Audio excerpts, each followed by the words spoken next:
ఇలాగూ పాపము నిన్ను భ్రమపరిచి నిన్ను చివరికి నాశనంలో ముంచివేస్తుంది.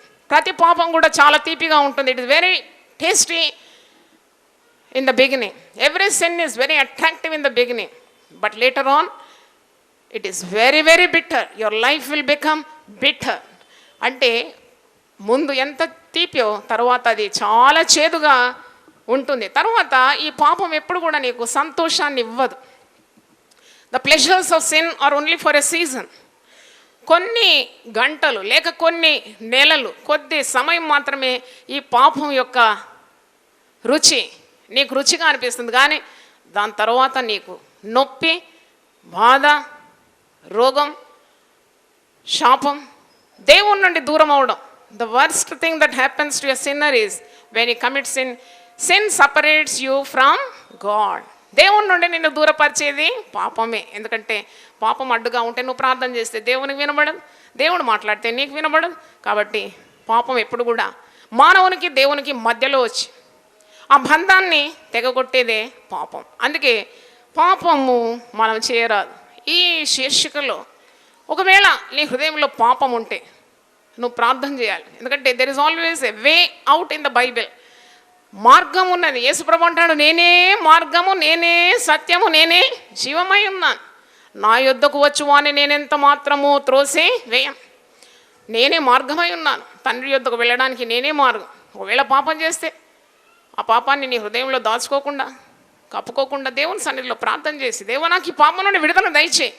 ఈ పాపం నన్ను ముంచేస్తుంది. ఈ పాపం నాకు కీడు, నాశనము, శాపము తీసుకొస్తుంది. నా కుటుంబాన్ని పాడు చేస్తుంది. ఈ పాపం this will destroy my family life. ఈ పాపం నా నుండి తొలగించని ప్రార్థన చేసి విడుదల పొందాలి. ప్రార్థన చేసే వారి పట్ల తప్పకుండా దేవుడు తన కనికరాన్ని మరిస్తాడు. యేసు రక్తము చేత ప్రతి పాపాన్ని దేవుడు కడిగి వేస్తాడని మనము విశ్వసిస్తున్నాము. దేవునికి స్తోత్రం. ఈరోజు మనము ధ్యానించబోయే క్యారెక్టర్ ఎవరు? ఈ పాత్రధారుడు ఈరోజు అంటే దావీదు. దావీదు గురించి తెలియని వారు లేరు. దావీదు గురించి దేవుడే సాక్ష్యం ఇస్తున్నాడు. అపోస్తల కార్యం 13వ అధ్యాయము 22వ వచనంలో ఇతడు యెష్షై కుమారుడైన దావీదు, నేను కోరుకొనిన వాడు, ఇతడు నా హృదయానుసారుడు, a man according to God's own heart. David, దావీదు అంతగా దేవునికి ప్రియుడు. గొర్రెల దొడ్డిలో నుండి దేవుడు అతన్ని సింహాసనము పై కూర్చుండబెట్టినాడు. దేవునికి స్తోత్రం.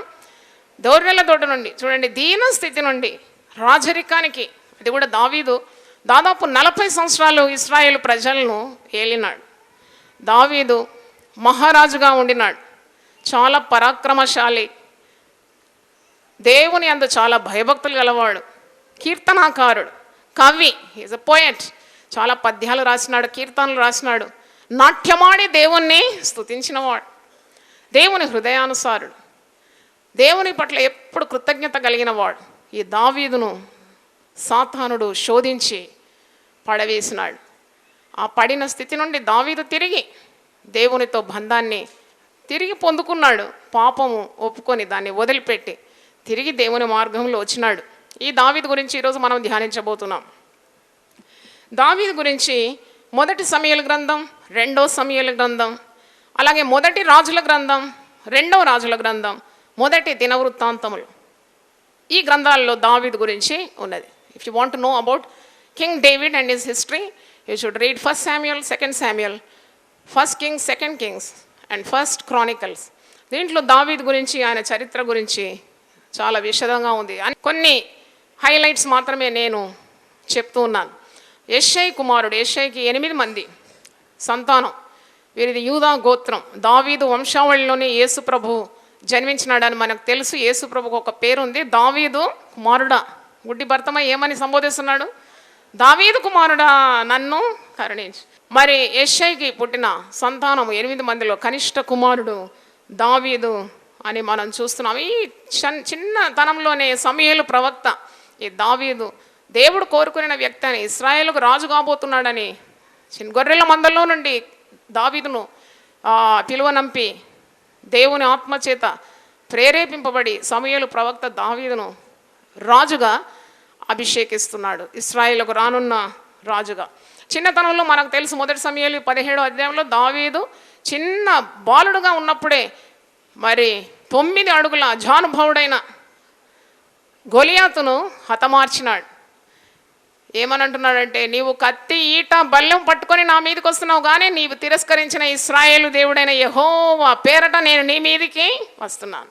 వడిసెల్లో రాయి తీసి విసరగానే గొలియాతు పడిపోయినాడు, హతమార్చినాడు దావీదు.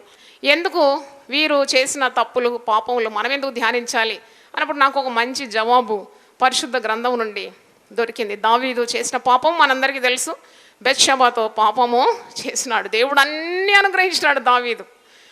చూడండి, గొర్రెల కాపరి స్థానం నుండి రాజుగా మారినాడు, మహారాజు అయిపోయినాడు. ఎంతోమంది రాజులు అతని క్రింద ఉన్నారు. గొప్ప సైన్యము, రాజరికము, మరి రాజగృహము, ఎంత వైభవము, ఎంత బంగారము, ఎంత ఆస్తి, ఇవన్నీ దేవుడిచ్చినాడు. దేవుడిచ్చినవన్నీ కూడా ఒక క్షణములో ఏం చేసినాడు? మర్చిపోయినాడు, పాపము చేసినాడు. ఆ పాపం చేసిన సంగతి మనకు తెలిసిందే. బెత్షెబా అనే స్త్రీని మోహించినాడు, పాపం చేసినాడు. పాపం చేసిన తర్వాత నేను ఎప్పుడు చెప్తాను కదా, ఒక్క పాపంతో ఆగదు. ఆ పాపం వెనక మరి ఒక పాపం వెంటనే వచ్చేస్తుంది. మోహించినాడు, వ్యభిచరించినాడు. మరి ఒక బిడ్డ జన్మించింది, ఆ బిడ్డ మరణమైపోయింది. పాపానికి తగిన శిక్ష దేవుడు ఇచ్చినాడు. దాని తర్వాత మరి ఆ స్త్రీని కోరుకొని ఆ స్త్రీ ఒక భర్తను చంపించినాడు. అంటే he became an adulterer followed by murder, adulterer then a murderer. ఆ విధంగా పాపంలో పడిపోయినట్టు మనం చూస్తున్నాం. ఎందుకు మనము మరి ఈ దైవజనులు పాపం చేసింది మనం ఎందుకు ధ్యానిస్తున్నాము? దేవుని బిడ్డలుగా ఉండేవారు పాపం చేస్తున్నప్పుడు మనకెందుకు ఈ వాక్యం రాసి ఉంది? Why such things are written in the Holy Bible. ఇది పరిశుద్ధ గ్రంథం కదా, మరి పాపం గురించి ఎందుకు రాసి ఉందని నేను వాక్యం వెతుకుతూ ఉన్నాను. నాకు దాని జవాబు దొరికింది. రోమీలకు రాసిన పత్రిక 15వ అధ్యాయము 4వ వచనంలో చూడండి. రోమన్స్ 15, ఏలైనగా ఓర్పు వలనను లేఖనం వలని ఆదరణ వలనను మనకు నిరీక్షణ కలుగుటకై పూర్వమందు వ్రాయబడినవన్నీ మనకు బోధ కలుగు నిమిత్తము వ్రాయబడి ఉన్నవి. మనకు బోధ కలుగు నిమిత్తము పూర్వమందున్న సంగతులన్నీ రాయబడి ఉన్నది. మరి ఒక చోట చూడండి, 1 కొరింథీ 10వ అధ్యాయము. ఇక్కడ రాస్తుంది, ఎల్లప్పుడూ మెలకువగలిగి ఉండాలి. ఒకవేళ నేను నిలుచున్నాను, నన్ను ఏ పాపం సోకదు అంటే నీవు మోసపోతావు. సాతానుడు ఎవరిని మృంగుతున్నాని వాడు గర్జించు సింహం వల్ల తిరుగుతున్నాడు. కాబట్టి తాను నిలుచున్నానని తలంచుకున్నవాడు పడకూడనట్లు జాగ్రత్తగా చూసుకున్న వాళ్ళని 1 కొరింథీ 10వ అధ్యాయం 12వ వచనంలో దాని ముందు చూడండి. ఈ సంగతులు దృష్టాంతములుగా వారికి సంభవించి యుగాంతమందున్న మనకు బుద్ధి కలుగుటకై రాయబడను. ఎందుకు రాయబడ్డది ఈ సంగతులన్నీ? బుద్ధి కలుగుటది. మనకు బుద్ధి రావాలి అను. మనం వింటున్న కొలది మనం పాపానికి దూరంగా ఉండాలి, పాపం జోలికి పోకూడదు. పాపం ఉంటే వదిలిపెట్టాలి, ఎందుకంటే దాని పర్యవసానం చాలా చేదుగా ఉంది. మరణము, నాశనము, నిత్య నరకము, శాపము, ఇవన్నిటికీ దూరంగా ఉండాలని 2వ సమూయేలు గ్రంథం 11వ అధ్యాయం.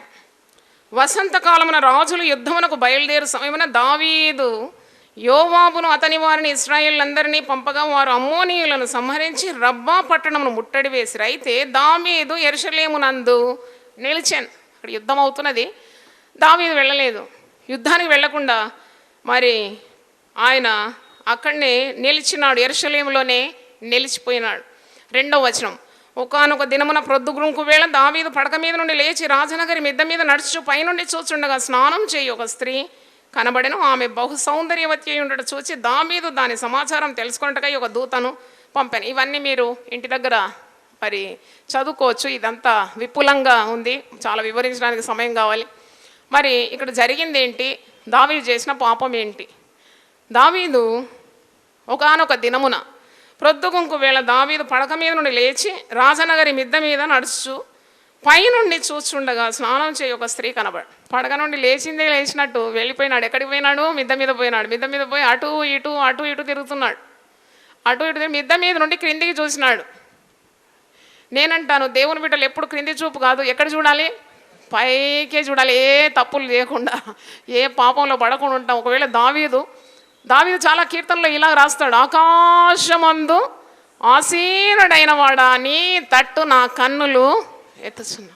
అలాగే ఆకాశం తట్టే చూస్తూ దేవునితో సంభాషించి ఉంటే, ప్రార్థన చేస్తూ దేవుని స్తుతించి ఉంటే ఆ శోధన రాకపోయేదేమో. చూడకూడనిది చూచినాడు, ఓ స్త్రీ సౌందర్యాన్ని చూసినాడు, వెంటనే ఆ స్త్రీ కావాలని కోరుకున్నాడు. అంతగా దేవుడు దీవించి దేవుని ఆశీర్వాదాలన్నీ అనుభవించిన దావీదు ఒక్క క్షణంలో ఏ విధంగా దేవునికి దూరం అయిపోయినాడు చూడండి. ఒక్క క్షణంలో పాపము అతని హృదయంలో ప్రవేశించింది.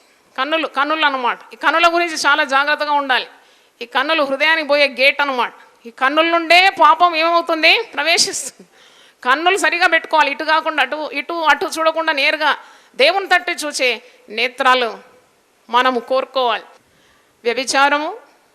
వ్యభిచారం వెనుక వెంటనే హత్య. ఊరియా చనిపోతున్నాడు, బెత్షెబాను భార్యగా చేసుకున్నాడు. ఒక కుమారుడు జన్మించినాడు, ఆ కుమారుడు జబ్బు పడినాడు. ఆయన కొరకు ఉపవాసం ఉండి ప్రార్థన చేస్తున్నాడు. దేవుడు అతని ప్రార్థన వినలేదు, ఎందుకంటే పాపంలో ఉన్నాడు. ప్రార్థన వినకుండా ఆ బిడ్డ చనిపోయినాడు. ఆ బిడ్డ చనిపోయిన తర్వాత దేవునికి ప్రార్థన చేస్తున్నాడు. దేవుడు కనికరించి మరి ఒక కుమారుని ఇచ్చినాడు. సొలొమోను అనే కుమారుడు జన్మించినాడు. సొలొమోను జ్ఞానం కొరకు అడిగితే దేవుడు జ్ఞానము సొలొమోనుకి ఇచ్చినాడు. దేవుని మందిరం కట్టడానికి సొలొమోను దేవుడు వాడుకున్నాడు. మరి దావీదు చేసిన పాపానికి ప్రతిఫలం పొందినాడా అంటే, చేసిన పాపము ఎత్తి చూపెడుతున్నాడు. నాతాను ప్రవక్త అతని దగ్గరకు వస్తున్నాడు. 2వ సమూయేలు గ్రంథం 12వ అధ్యాయంలో చూసినప్పుడు ఒక ఉపమానం చెప్పుకుంటూ నాతాను ప్రవక్త రాజునే గద్దిస్తున్నాడు. రాజును గద్దించినప్పుడు, నువ్వు పాపం చేసిన వాడు, ఆ మనుషుడు నీవే అంటే, ఒక మనుషునికి, ఒక ధనవంతుని గురించి, ఒక పేదవాని గురించి ఒక ఉపమానం చెప్తున్నాడు. ధనవంతుడు పేదవాని సొమ్ము ఏ విధంగా తీసుకున్నాడు అన్నప్పుడు తప్పకుండా ఆ ధనవంతుని శిక్షించాలని దావీదు అంటున్నాడు. అప్పుడు నాతాను ప్రవక్త అంటున్నాడు, వాడు ఎవరో కాదు, నీవే, ఆ మనుషుడవు, నీవే చేసినావు ఆ పాపాన్ని. కానీ దావీదులో ఉన్న సుగుణం ఏంటంటే, చేసిన తప్పును వెంటనే ఒప్పుకుంటున్నాడు. ఈ యొక్క సంఘటన అయిన తర్వాతనే 51వ కీర్తన దావీదు రాస్తున్నాడు. మీరు 51వ కీర్తన ఒకసారి చూడండి. దాని హెడ్ నోట్లో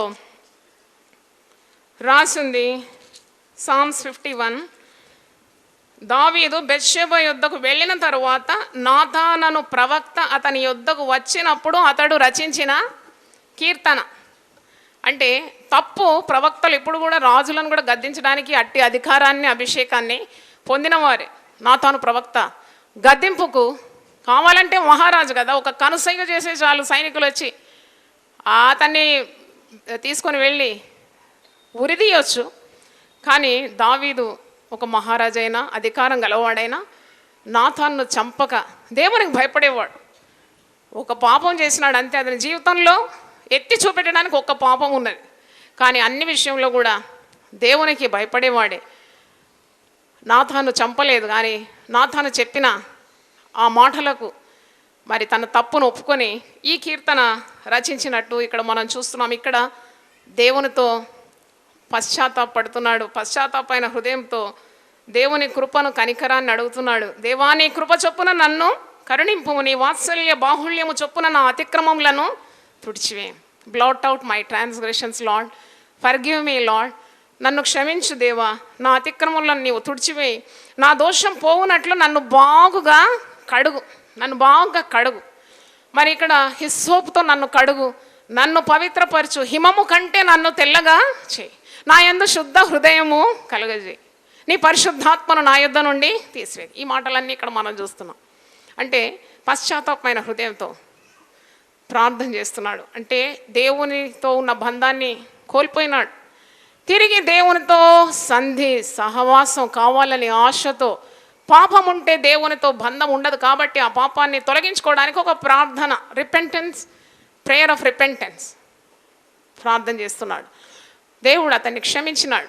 32వ కీర్తన మనం చూసినప్పుడు, తన అతిక్రమములకు పరిహారము నొందినవాడు, తన పాపమునకు ప్రాయశ్చిత్తము నొందినవాడు ధన్యుడు, యెహోవా చేత నిర్దోషి అని ఎంచబడినవాడు, ఆత్మలో కపటము లేనివాడు ధన్యుడు అని అంటున్నాడు.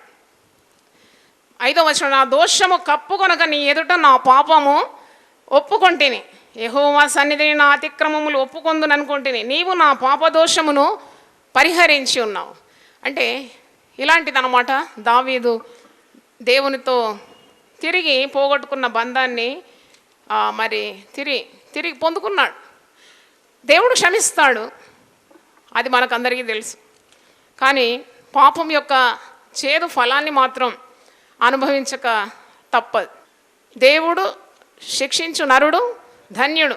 తండ్రి తన కుమారుని శిక్షించిన రీతిగా ఆ ప్రేమించే పరమ తండ్రి తన పిల్లలను శిక్షిస్తున్నాడు, సరైన మార్గంలో నడిపిస్తున్నాడు. కానీ ఒకవేళ నీకు శిక్ష లేదంటే నీవు తెగించి అనేకమైన పాపములు చేసి నిత్య నరకానికి వెళ్ళిపోతావు. అందుకే హెబ్రీయులకు రాసిన పత్రిక 12వ అధ్యాయంలో ఉంది ఈ మాట. ఒకసారి చూడండి, హెబ్రూస్ 12 చాప్టర్ 5-6.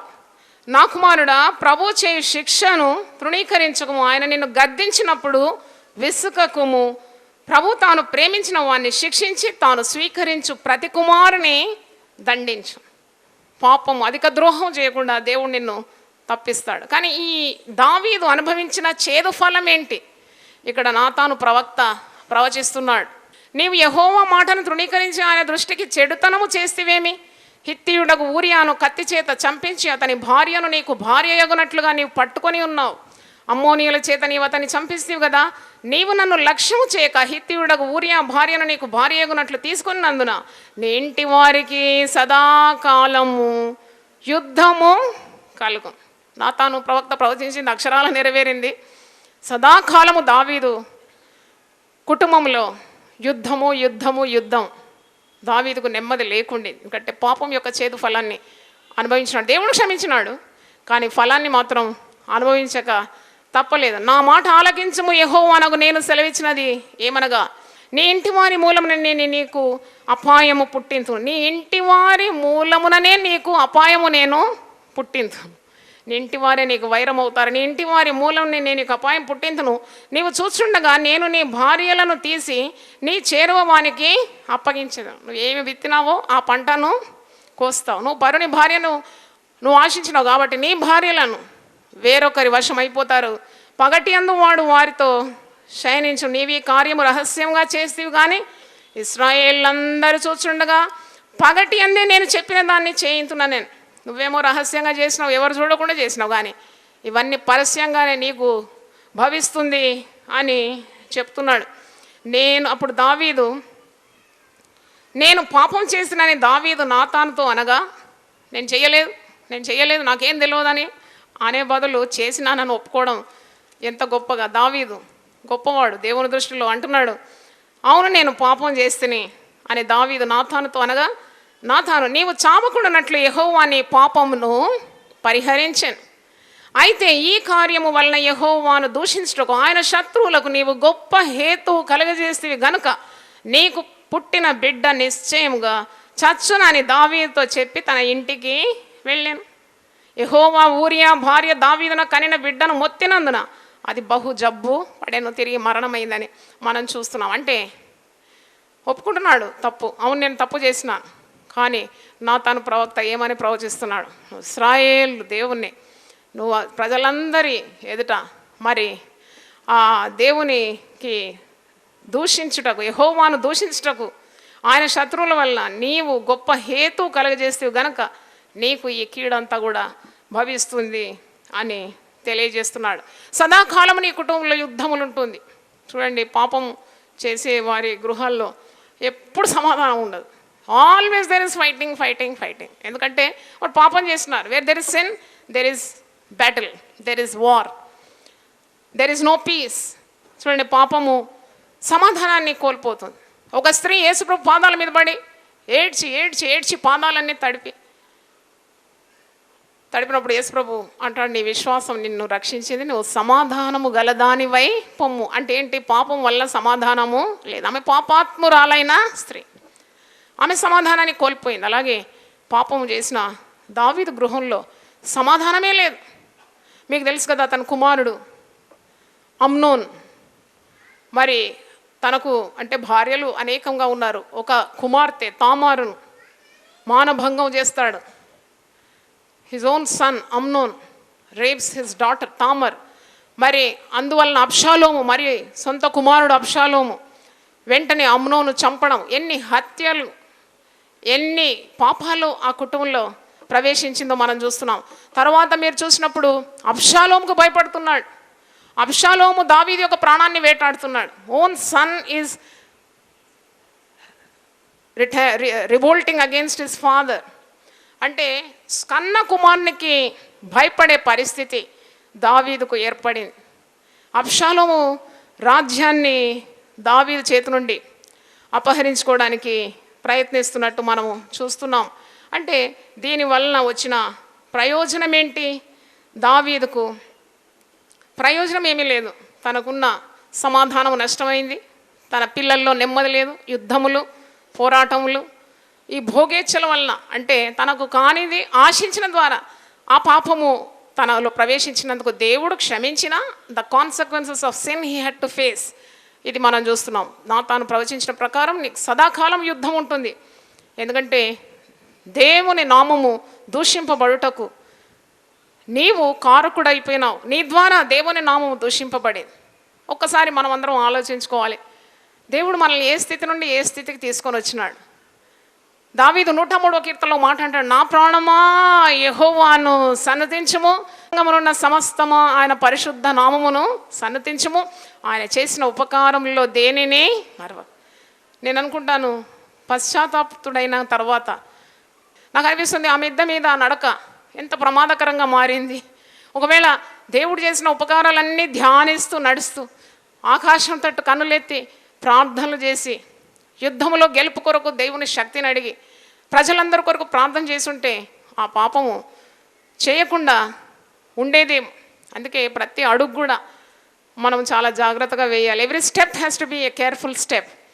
మనం దావీదు జీవితాన్ని చూసినాం. చాలామంది అనుకుంటారు అసలు ఎందుకు ఇవన్నీ మనం ధ్యానించాలి, ఇది పాత నిబంధనలో ఉందని. నేను ఇంతకుముందే చెప్పాను, ఈ యుగాంతమందు బుద్ధి కలుగుటకై ఈ కార్యాలన్నీ కూడా మనము ధ్యానించాలి. తాము నిలుచున్న వారు పడకుండానట్లు జాగ్రత్తగా ఉండాలని ఇవన్నీ మనం ధ్యానిస్తూ ఉన్నాం.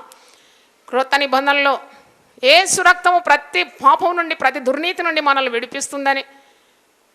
కొందరు అంటారు రక్తము మనల్ని శుద్ధి చేస్తుంది, మరికొందరు ఇలాగ అనుకుంటారు పాపం చేసినా పర్వాలేదు, యేసు రక్తం మనకు అందుబాటులో ఉంది, కృపాకాలం కాబట్టి కృపతో దేవుడు మనల్ని ప్రతిసారి కనికరిస్తాడు ప్రతిసారి పాపం చేస్తుంటే. అది వట్టి అపోహని.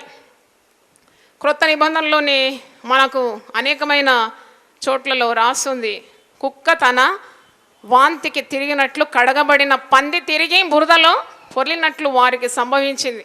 మాటి మాటికి నీవు పాపం చేస్తే యేసు రక్తాన్ని నీ కాళ్ళ క్రింద త్రొక్కినట్లు, అంటే అవమానపరిచినట్లని వాక్యం హెబ్రీ 10:36 అంటే విల్ఫుల్ సిన్నింగ్, కావలసుకొని అన్నీ తెలిసి దేవుడు మనకు ఈ వాక్యం ద్వారా మనందరితో మాట్లాడినాడు.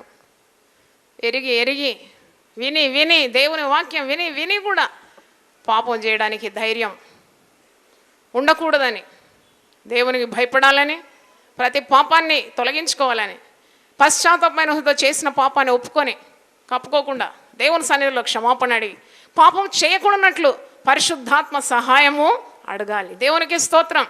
దేవుడు కరుణా సంపన్నుడు. అందుకే అంటున్నాడు, మీరు కనికరింపబడి సహాయం పొందినట్లు మీరు ధైర్యంగా నా కృపాసనం యొద్దకు రమ్మన్నాడు. దేవునికి స్తోత్రం. హల్లెలూయా. తలలు వంచండి, ప్రార్థన చేసుకుందాం. హల్లెలూయా. ప్రభువా నీ పరిశుద్ధ నామమునకు స్తోత్రం చెల్లిస్తున్నాం. నీ పాపము నిన్ను పట్టుకొనునని ప్రభువా, పాపం చేయడానికి మాకు భయము దయచేయండి.